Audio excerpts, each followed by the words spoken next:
Ողջույն, այսօր առաջարկում եմ միասին պատրաստենք բազուկով աննկարագրելի համեղ, շատ հետաքրքիր բաղադրատոմսով աղցան։ Բազուկով և կանաչ ոլորով այս աղցանը պատրաստվում է հաշված րոպեների ընթացքում, համեղ է, դիետիկ, սննդարար, իսկ թե որքան առողջ ճարար է բազուկը, բոլորս էլ գիտենք։ Հատկապես առողջ սննդի կողմնակիցներ շատ կհավանեն այս աղցանը, քանի որ աղցանը պատրաստվում է առանց մայոնեզի և թթվասերի։ Հարգելիներս, նախքան բաղադրատոմսին անցնելը չմոռանաք հավանել տեսանյութը, իսկ եթե մինչև այժմ չեք բաժանորդագրվել, խնդրում եմ բաժանորդագրվեք, որպեսզի բաց չթողնեք հայկական խոհանոցի համեղ բաղադրատոմսերը։ 3-ից 4 հատ միջին չափի թթու վարունգը անց ենք կացնում քերիչի խոշոր անցքերով։ Եթե ձեռքի տակ թթու վարունգ չունեք, կարող եք օգտագործել նաև մարինացված վարունգ։ Թթու վարունգը ճզմում ենք, որպեսզի ավելորդ հեղուկը դուրս գա, այնուհետև լցնում ենք աղցանամանի մեջ։ Նախապես աղաջրի մեջ խաշած 400 գրամ բազուկը անց ենք կացնում քերիչի նույն անցքերով։ Բազուկը խաշելու փոխարեն կարող եք փաթաթել փայլաթիթեղի մեջ, այնուհետև դնել ջեռոցը, մոտ 1 ժամ։ Այդպես բազուկի վիտամինները էլ ավելի լավ են պահպանվում։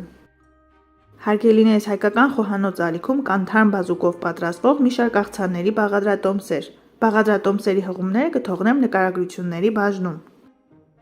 Բազուկը ևս լցնում ենք աղցանամանի մեջ և սկսում ենք կտրատել կանաչիները։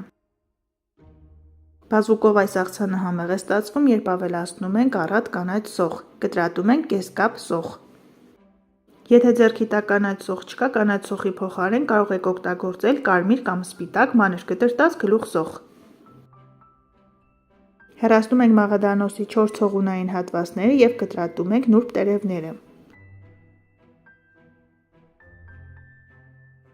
Կանաչիները ավելացնում ենք մնացած բաղադրիչների վրա, ավելացնում ենք նաև 200 գրամ պահածոյացված կանաչ ոլոր։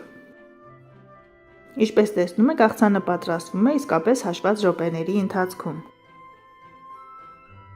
Աղցանը համեմում ենք սև պղպեղով ըստ ճաշակի, ավելացնում ենք նաև մի փոքր աղ, չմոռանալով, որ ոլորը, թթու վարունգը և բազուկը արդեն իսկ աղ են պարունակում։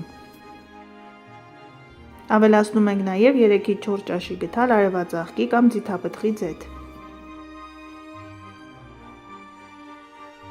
Մնում է միայն մի լավ խառնենք աղցանը և մատուցենք, գույներն արդեն իսկ ախորժելի են։ Այս աղցանը մեկ անգամ պատրաստելուց հետո վստահեցնում եմ, որ հաճախակի եք պատրաստելու։ Բոլոր բաղադրիչները հասանելի են, մատչելի, իսկ աղցանը ստացվում է չափազանց օգտակար և դիետիկ։